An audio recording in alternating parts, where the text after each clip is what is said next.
সাহাবার পথের দর্শক মণ্ডলী, আসসালামু আলাইকুম ওয়া আজকে একটি বিষয় নিয়ে আলোচনা করতে যাচ্ছি। যে বিষয়টা হলো যে আজান দেওয়াটা হলো বহুত সওয়াবের কাজ।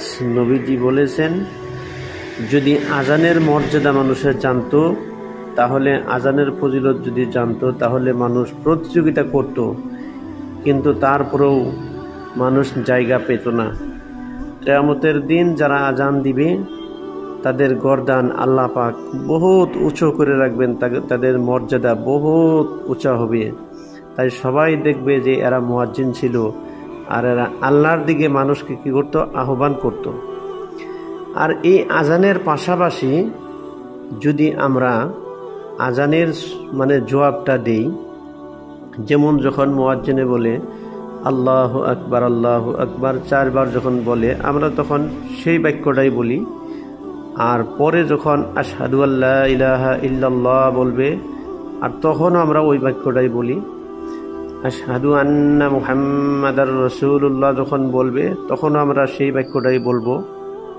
হাইয়া আলাস সালাহ যখন বলবে, তখন আমরা বলবো লা হাওলা ওয়ালা কুওয়াতা ইল্লা বিল্লাহ। হাইয়া আলাল ফালাহ যখন বলবে, সেটাও আমরা তাই বলবো।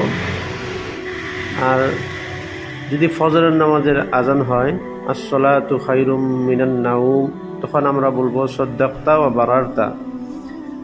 আর যখন আল্লাহু আকবার বলবো, তখন আমরা সেই বাক্যটাই বলবো। লা ইলাহা ইল্লাল্লাহ যখন বলবো, সেই বাক্যটাই বলবো। তারপরে 2 বার দরুদ শরীফ, সাল্লাল্লাহু আলাইহি ওয়াসাল্লাম সাল্লাল্লাহু আলাইহি ওয়াসাল্লাম। এই 2 বার দরুদ শরীফের পরে যদি আমরা আজানের জবাব দেওয়ার পরে যদি একটি দোয়া পড়ি, আল্লাহুম্মা রাব্বা হাযিহিদ দাওয়াতিত তাম্মাহ ওয়াস সালাতিল কাইমাহ আতি মুহাম্মাদানিল ওয়াসিলাতা ওয়াল ফাদিলাহ ওয়াবআথহু মাকামান মাহমুদানিল্লাযী ওয়া'আদতাহ ইন্নাকা লা তুখলিফুল মিআদ। এই দোয়াটা যদি আমরা পড়ি, তাহলে আমরা অধিক সওয়াবের অধিকারী হব ইনশাআল্লাহ। তো আমরা 5 ওয়াক্ত নামাজের যখন আজান শুনি, আমরা আজানের সময় যাতে অন্য কোনো আলোচনা না করি, অন্য কোনো কাজে লিপ্ত না হই, আমরা যাতে আজানের জবাবটা দেই।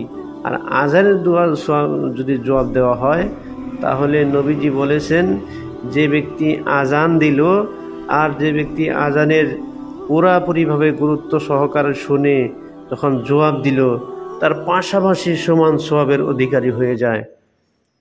তাই বন্ধুগণ, সবাই এই কাজটা ভুল করবেন না। আজানের সময় কথা বলবেন না। আজানের সময় কথা বলাটা বহুত অপরাধ, গুনার কাজ। তো আমরা আজানের জবাব দিব আর আজানের দোয়াটা শিখে নিব ইনশাআল্লাহ। সবাই ভালো থাকবেন, সুস্থ থাকবেন। আল্লাহ হাফিজ।